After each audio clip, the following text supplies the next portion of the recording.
बिस्मिल्लाहिर्रहमानिर्रहीम। अस्सलाम वालेकुम नाज़रीन, आप यूट्यूब चैनल देख रहे हैं। मैं इमरान खान हूँ। कुछ अपडेट्स मैं आपके साथ शेयर करता हूँ। एक तो आज लंदन में प्रोग्राम है और ये प्रोग्राम ह्यूमन राइट्स के हवाले से है। पाकिस्तान के अंदर जो हालात हैं उनके ऊपर बहुत सारे ओवरसीज़ पाकिस्तानी परेशान हैं। हम मिलकर कोशिश करते रहते हैं ताकि आलमी सतह पर आवाज़ उठाई जाए और जितना जो अपने तौर पर एफर्ट कर सकता है उन तमाम को एफर्ट करनी होगी और हम सब भी ये कोशिश करते हैं।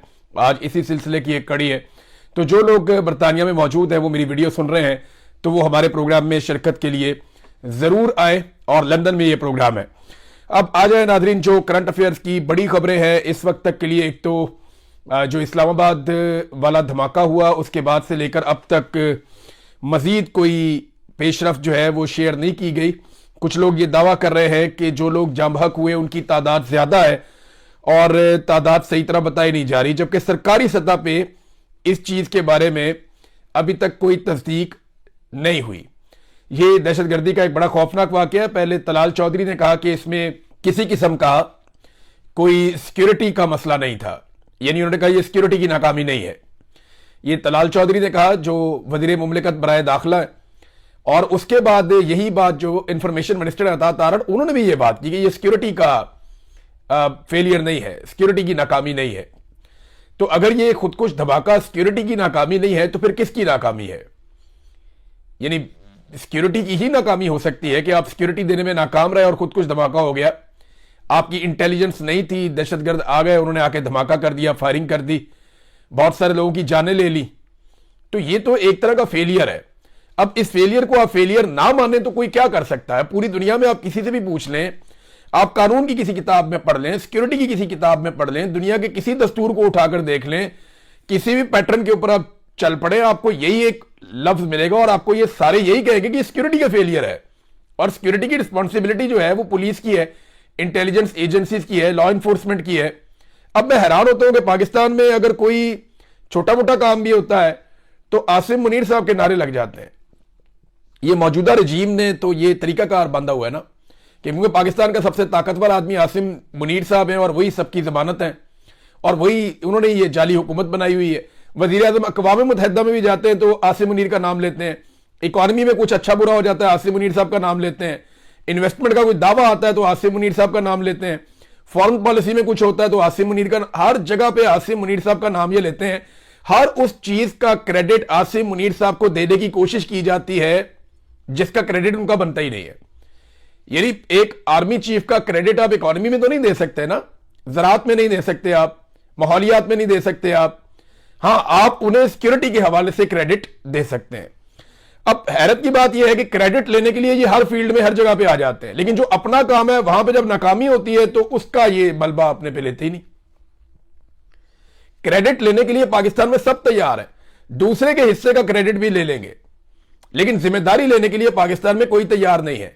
दूसरे के किए हुए काम के ऊपर अपनी तख्ती लगाने के लिए सब तैयार है, लेकिन अपना जो काम बिगाड़ा हुआ है, जो काम करने में नाकामी हुई है, उसकी जिम्मेदारी लेने के लिए पाकिस्तान में कोई तैयार नहीं है।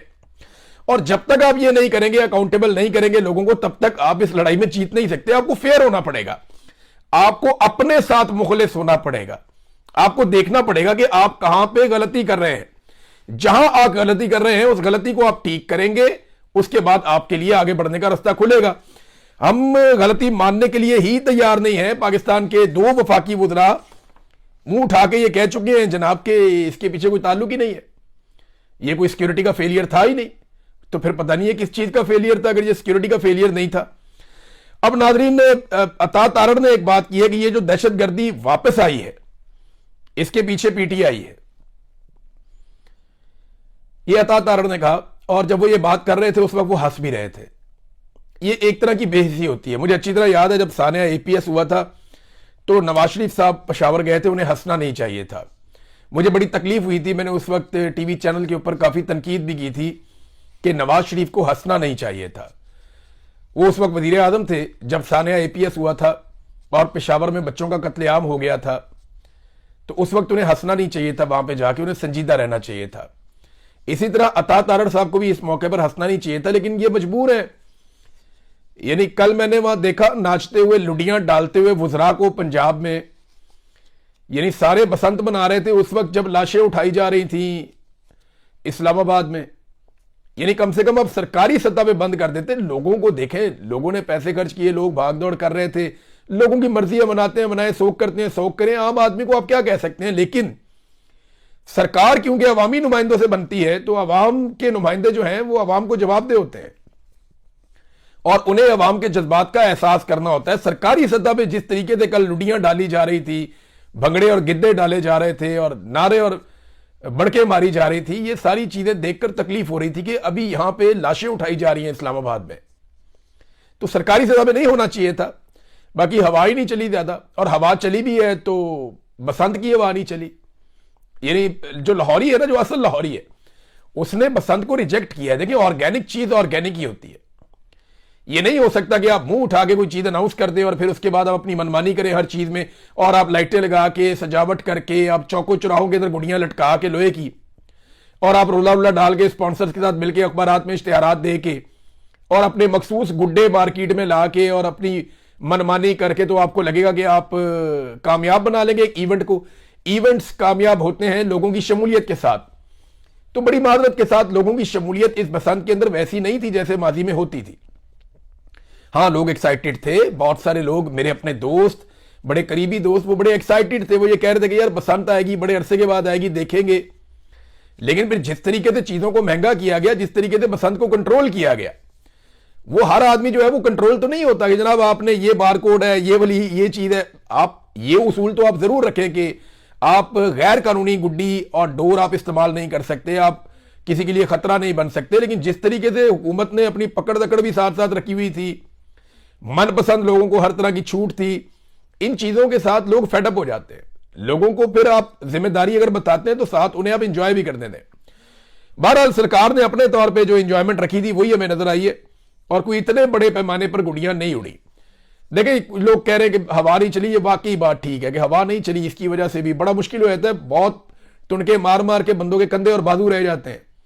बड़ी मुश्किल से हवा ना हो तो कोई बंदा थोड़ा बहुत गुड्डा ऊपर कर सकता है, ये होता ही नहीं है, बहुत मुश्किल होता है।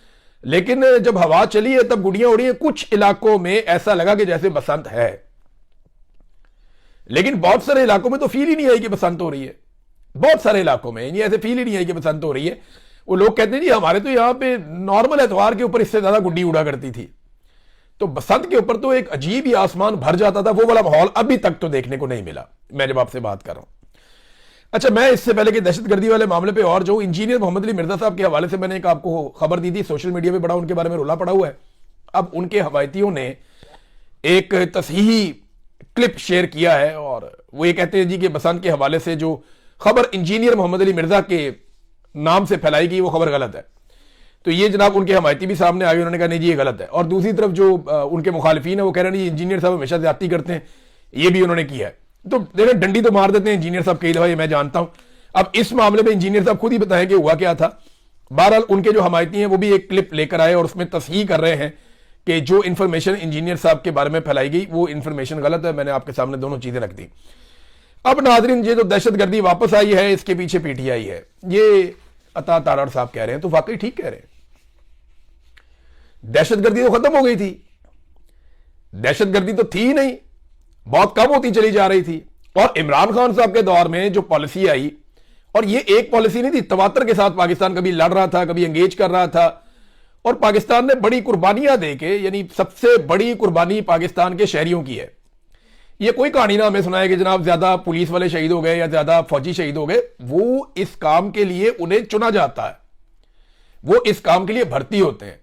लेकिन एक आम ताजिर, एक आम राहगीर, एक आम शहरी वो इस काम के लिए भर्ती नहीं होता और वो शहीद हो जाता है। तो सबसे ज्यादा कुर्बानियां पाकिस्तान के शहरियों ने दी है।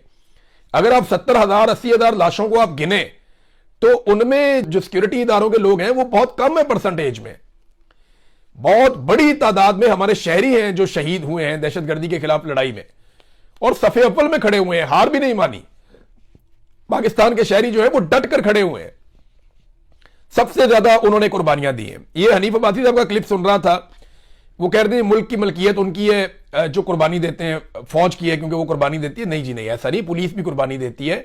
और सबसे ज्यादा जाने और सबसे ज्यादा खून जो बहा है वो पाकिस्तान के शहरियों का बहा, उनसे ज्यादा किसी का नहीं बहा। अभी इंडिया पाकिस्तान की लड़ाई हुई तो फौजियों से ज्यादा पाकिस्तानी शहरी शहीद हुए हैं, बहुत बड़ी तादाद में। फौजी कम शहीद हुए। तो हमेशा से सबसे ज्यादा कुर्बानी जो है वो किसी मुल्क के शहरियों की होती है, और मुल्क के शहरी जो होते हैं वो मुल्क के मालिक होते हैं। जो एक मुल्क का शहरी होता है वो होता है मुल्क का मालिक, जो टैक्स पेयर होता है, जिसके पास उस मुल्क का आईडी कार्ड है, आइडेंटिटी है उसके पास। ये इदारे जो है वो उसके मुलाजिम होते हैं, ये कोई मालिक नहीं होता है। ऐसे ये अनीफ अब्बासी साहब गलत बात कर रहे हैं। हाँ, हमारे सर आंखों पे वो लोग जो पाकिस्तान के लिए अच्छा काम करते हैं, जो अपनी आईनी हुदूद के अंदर रहकर काम करते हैं, वो लोग नहीं जो अपना आइन का हलफ तोड़ दें, उनके बारे में आप ये बात नहीं कर सकते। और कोई भी कुर्बानी किसी शख्स को इस बात की इजाजत नहीं देती कि वो उस कुर्बानी के बहाने अपनी मनमानी करता फिरे, या बहुत सारे ऐसे काम करना शुरू कर दे जो उसको उसके हलफ के खिलाफ है। वो ये नहीं कर सकता। ये नहीं हो सकता कि आप आइन को तोड़ें और फिर शोहदा के पीछे जाकर छुप जाए। ये नहीं हो सकता। आप आइन को तोड़ें, कानून को तोड़ें, इंसानी हकूक की पामालियां करें, आप सियासत में मुदाखलत करें, सारा कुछ करके आप शोहदा के पीछे जाकर नहीं छुप सकते। वो शोहदा जो है वो सारे माशरे के माथे का झूमर होते हैं, लोग उन पर फख्र करते हैं, लेकिन उनके पीछे जब आप जाके छुप जाते हैं तो आप उनकी कुर्बानियों की तौहीन करते हैं। शोहदा की कुर्बानियों की सबसे ज्यादा तौहीन वो लोग करते हैं जो गलत काम करके शोहदा के पीछे जाके छुप जाते हैं। वो ज्यादती करते हैं, उन्हें नहीं करनी चाहिए। अच्छा जी, ये जो कहा इन्होंने कि जी दहशतगर्दी वापस आई है, इसके पीछे पीटीआई, ये बात ठीक है। कैसे ठीक है मैं बताता हूं आपको। लेकिन जब पाकिस्तान में जर्नैलों ने, मिलिट्री एस्टेब्लिशमेंट में जर्नैलों ने मिलकर जब रजीम चेंज ऑपरेशन किया, ये जनरल बाजवा के दौर की बात मैं आपको कर रहा हूं, तो उस वक्त पाकिस्तान की मिलिट्री एस्टेब्लिशमेंट अपने इदारे समेत बहुत ज्यादा डाउन जाना शुरू हो गई। उनकी मकबूलियत ही बढ़ गई। उन्हें इस बात का ज़ोम था कि वो इमरान खान को हटाकर अपनी मकबूलियत की बुनियाद पर नई हुकूमत बना देंगे और लोग नई हुकूमत को तस्लीम कर लेंगे। लेकिन इंपोर्टेड हुकूमत नामंजूर का ट्रेंड काबू ही नहीं आ रहा था। उस वक्त जर्नैलों को अपने पुराने तहरीके तालिबान पाकिस्तान की याद आई। क्यों? क्योंकि देखिए, जब भी तहरीके तालिबान पाकिस्तान के साथ फौज की लड़ाई होती है ना, तो इसमें बहुत ज्यादा पजीराई मिलती है कौम की तरफ से, बहुत ज्यादा मकबूलियत मिलती है फौज को। हमेशा पैटर्न यही रहा है। हमेशा मिली नगमे आ जाते थे, सारा मीडिया साथ खड़ा हो जाता था, सोशल मीडिया साथ खड़ा हो जाता था, 5th जनरेशन वॉर भी शुरू हो जाती थी और बहुत सारा काम हो जाता था जब भी कभी ये एक लड़ाई शुरू होती थी। तो फिर दहशतगर्दों को पाकिस्तान में वापस लाने का आगाज किया। ये जनरल बाजवा और जनरल फैद हमीद और जनरल नदीम अंजुम, इनका कारनामा था। ये दहशतगर्दों को पाकिस्तान में लाना चाहते थे। पाकिस्तान तहरीक इंसाफ ने मना किया, उनकी हुकूमत खत्म हो गई। रजीम चेंज ऑपरेशन के बाद इनकी पॉपुलैरिटी बहुत ज्यादा नीचे गई, तो इन्होंने कहा नहीं जी, हमने तो अब लेकर आने हैं। फिर राणा सनाउल्लाह साहब ने अनाउंस किया कि जनाब हम बातचीत कर रहे हैं और हम लेकर आ रहे हैं। फिर राणा सनाउल्लाह साहब के दौर में, शहबाज शरीफ के दौर में, जनरल बाजवा, जनरल नदीम अंजुम और जनरल फैज हमीद, इन्होंने मिलकर दहशतगर्दों को लाकर बसाया। देखिए ना, इतने बड़ी तादाद में लोग बॉर्डर क्रॉस करके तो नहीं आ सकते। और ये आए शहबाज शरीफ के दौर में और आकर ये खैबर पख्तूनख्वा में बस गए। अब ये जो दहशतगर्दी वापस आई है, इसके पीछे पीटीआई है। वजह यह है कि पीटीआई ने ऐसी तबाही फेर दी थी एस्टेब्लिशमेंट की कि एस्टेब्लिशमेंट को तहरीके तालिबान पाकिस्तान की याद आ गई और फिर दहशतगर्दों को लाकर बसाया गया। तो वजह तो पीटीआई बनी ना फिर एक तरह से, कि पीटीआई की हुकूमत गिराई, फिर वो काबू नहीं आ रही थी तो वो दहशतगर्द लाए गए। ये बात शानदाना गुलजार साहबा ने बताई। उनको वो सोर्सेज भी बताती हैं कि उन्हें बाकायदा बताया गया कि जनरल बाजवा ने कहा था कि हम टीटीपी को लेकर आएंगे और उसके जरिए से पाकिस्तान तहरीके इंसाफ को टारगेट करके बदनाम करेंगे और इनको वहां खराब करेंगे खैबर पख्तूनख्वा में। इस किस्म का उन्होंने एक स्टेटमेंट दे भी रखा है और ये जनरल बाजवा से रिलेटेड ये स्टेटमेंट है। तो नाजरीन, ये इतनी गैर संजीदगी है इनकी। 2022 से ये लोग इक्तदार में हैं, 4 साल इनको हो गए। आज भी ये इमरान खान साहब के ऊपर डालते हैं हर नाकामी का मलबा। हालांकि दहशतगर्द ये वापस लेकर आए थे, इमरान खान वापस नहीं लेकर आए थे। नाजरीन, एक चीज मैं आपको और बताना चाहता हूं। ये नवाज शरीफ साहब की एक वीडियो भी वायरल हो रही है कि ये और उनका खानदान बसंत एंजॉय कर रहा है अपने साथियों के साथ, दोस्तों के साथ, फूल शूल लगे हुए हैं, अपने रुफका के साथ नजर आ रहे हैं मियां नवाज शरीफ साहब। एक और बुरी खबर है, ये भी आप देख लें। ये पाकिस्तान में 2,85,00,000 बिजली इस्तेमाल करने वाले लोगों को, यानी ये सार्फिन 2,85,00,000 हैं, तो ये इतने मीटर हैं, घर बहुत ज्यादा बनते हैं। तो इतने बड़े पैमाने पर पाकिस्तान में बिजली इस्तेमाल करने वाले लोगों को 200 रुपए महाना से लेकर 675 रुपए महाना तक बिजली का फिक्स्ड चार्जेस जो है वो लगाए जा रहे हैं। आपका बिल आए या ना आए, बिजली इस्तेमाल करें या ना करें, आपने ये फिक्स्ड चार्जेस अपने बिल के अंदर देने हैं। आप बिजली इस्तेमाल करें, आप ना करें। ये पैसा आपको देना पड़ेगा, कम से कम 200 रुपया, ज्यादा से ज्यादा 675 रुपए। ये अब आपकी जेब के ऊपर हुकूमत का डाका, ये तजवीज आ गई है। और इसकी वजह यह है कि इंडस्ट्री को इन्होंने कोई छोटा मोटा रिलीफ दिया था, तो जो इंडस्ट्री को रिलीफ दिया वो पैसा अब आम आदमी की जेब से ये निकालेंगे, क्योंकि आईएमएफ ने इन्होंने छोड़ना नहीं है। आईएमएफ से बचने के लिए इन्होंने यूएई के पैसे भी अपने अकाउंट में रखे हुए हैं, सऊदी अरब के भी रखे हुए हैं और चीन के भी रखे हुए हैं। यह पहली मर्तबा हुआ कि जनवरी में पाकिस्तान ने यूएई से दरखास्त की कि जो $2 अरब हमने आपको देने हैं, पहले तो $3 अरब देने थे, $1 अरब के बदले में फौजी फाउंडेशन के शेयर्स दे दिए। और फौजी फाउंडेशन को क्या मिला? उनको पीआईए मिल गया। अब बाकी जो पीछे रह गया वो $2 अरब। अब यूएई को इन्होंने कहा जी $2 अरब के लिए हम आपको दे रहे हैं 6.5% का, 6.5% का हम आपको टैक्स दे रहे हैं, तो आप मेहरबानी करें ये टैक्स हमारा कम करके 3% कर दे, और ये जो $2 अरब है इनकी मियाद बढ़ा के इनको रोल ओवर कर दें, हम 2 साल के बाद आपको पैसे वापस कर देंगे। उन्होंने कहा नहीं, हमने ये पैसा वापस करना था 16 जनवरी को, और यूएई ने पहली मर्तबा तारीख में हमें टाइम दिया 1 महीने का कि 1 महीने के बाद ये पैसा वापस करो। अब हमने ये पैसा वापस करना है 15 फरवरी को। हुकूमत को सारी तवज्जो इसके ऊपर देनी चाहिए और पूरी कोशिश करनी चाहिए कि कुछ ना कुछ करके यूएई को मनाएं और रोल ओवर लें, वरना बड़े संजीदा मसाइल हो जाएंगे आईएमएफ के अंदर भी, और पाकिस्तान के साथ बड़ा इशू हो जाएगा कि हम कैसे अपनी इकोनॉमी को मैनेज करेंगे। लिहाजा 1 महीने को उन्होंने टाइम दिया, 1 हफ्ता बाकी रह गया है, और 15 फरवरी तक आपने $2 अरब या तो उनको वापस करने या फिर आपने मजीद रोल ओवर लेना है। अब वो पैसा ही आपका रोल ओवर नहीं कर रहे तो वो आपका सूद कहां से कम करेंगे? अब ये बड़ी अजीबोगरीब सूरत हाल है, और गल्फ से इस तरह की खबर आना पाकिस्तान के लिए ये बड़ी हैरत की बात है, परेशानी की बात है। नाजरीन, आसमा जहांगीर कॉन्फ्रेंस हुई एक मरतबा फिर पाकिस्तान में।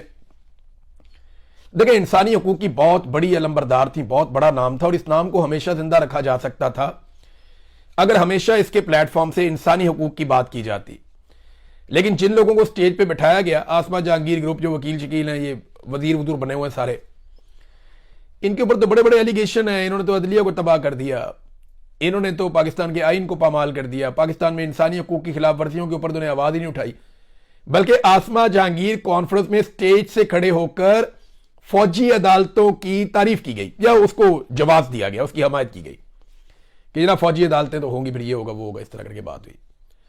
अब आसमा जहांगीर साहबा की रूह भी तड़प रही होगी, तड़प गई होंगी उनकी रूह कि यार ये क्या कर दिया इन्होंने मेरे साथ, मैंने सारी जिंदगी मार खाई, सारी जिंदगी में खड़ी रही, जिस जुल्म और बर्बरियत के खिलाफ आज मेरे बाद मेरे लोगों ने पास नहीं रखा मेरा। देखिए, आसमा जहांगीर फिर इसका मतलब है अब माजी हो जाएंगी। आसमा जहांगीर का नाम कोई नहीं डबो सका, उनके चाहने वालों ने, उनकी औलाद ने और उनके लोगों ने उनका नाम डबो दिया। आज पाकिस्तान में अगर इंसानी हकूक के अलंबरदार हैं तो कौन है? आज ईमान मदारी है, हादी अली चट्ठा है। आज इंसानी हकूक के लिए पाकिस्तान तहरीक इंसाफ के बेशुमार लोग आवाज उठाते हैं। आज इंसानी हकूक के लिए आवाज कौन लोग उठा रहे हैं? मारंग बलोच आवाज उठा रही है, बहुत ताकतवर आवाज है पाकिस्तानियों की। आज सोहराब बरकत जो है वो इंसानी हकूक के लिए आवाज उठाते उठाते देखें कहां पहुंच गया। तो ये पीछे रह गई आसमा जहांगीर, उन्होंने जो शम्मा जलाई थी उनके लोगों ने बुझा दी। मुझे बड़ी तकलीफ हो रही थी ये देखकर, फखर से कहा जा सकता था इनके बारे में। लेकिन नाज़रीन, एक मैंने आपसे गुजारिश भी करनी है, वो ये कि कासिम सूरी साहब ने अपना यूट्यूब चैनल शुरू किया है, और देखिए उनकी पहली वीडियो है। जब मेरी पहली वीडियो थी ना, मेरे पास माइक भी नहीं था, यानी मुझे पता ही नहीं था कि इसके साथ माइक लगा के ज्यादा बेहतर हो जाएगा, या वो मैंने वैसे ही कर दी थी। वैसे भी हादसाती तौर पे शुरू हुआ था, तो ये शुरू में वीडियोस होंगी, कोई प्रोडक्शन की गलती होगी, कुछ छोटी मोटी चीजें इधर उधर हो जाएंगी, ये प्रॉब्लम हो जाते हैं शुरू में। लेकिन आप सब ने इस चैनल को सपोर्ट करना है। देखिए, मेरे लिए कासिम सूरी एक पॉलिटिशियन से बढ़ के एक बहुत अच्छा इंसान और एक अजीम आदमी है, एक ईमानदार इंसान है, एक बहादुर इंसान है, और एक हमदर्द इंसान, एक दोस्त है, एक भाइयों की तरह। तो मैं तो कासिम सूरी साहब की बहुत कदर करता हूं, लेकिन मैंने देखा पाकिस्तानी भी उनसे बहुत प्यार करते हैं। मेरी एक गुजारिश है आप सबसे कि कासिम सूरी साहब के चैनल को आप फॉलो करें, सब्सक्राइब करें, और जैसे आप अपने चैनल का ख्याल रखते हैं उनका भी ख्याल रखें। कासिम सूरी साहब नए जरूर हैं, लेकिन वो बहुत तजर्बाकार है। मैं उम्मीद करता हूं कि बहुत कम अरसे में वो एक बड़ी आवाज बनेंगे पाकिस्तान में जमहूरियत के लिए और इंसानी हुकूक के लिए, और ये होगा इंशाल्लाह। हाँ, शुरू में गलतियां होंगी, सबसे होती हैं। हमने बहुत गलतियां की प्रोडक्शन में, अब हमारी वीडियो की टाइमिंग ऊपर नीचे हो जाती थी, शुरू में हमसे अपलोडिंग नहीं होती थी, चीजें समझ नहीं आती थी। वो इस फील्ड के आदमी नहीं है, ये बात आप ध्यान में रखिएगा। वो एक पॉलिटिकल आदमी है, पॉलिटिकल वर्कर है, सारी जिंदगी उन्होंने एक जिद्दोजहद में गुजारी है, लेकिन वो ये काम उनके लिए नया है, लेकिन वो इसको कर देंगे, मुझे इस बात का पता है। तो आप सबसे गुजारिश है कि कासिम सूरी साहब को और उनके चैनल को जितना हो सके आप सारे लोग सपोर्ट करें। नाज़रीन, अब तक के लिए इतना ही। अपना ख्याल रखिएगा, अपने इस चैनल का भी। अल्लाह हाफिज।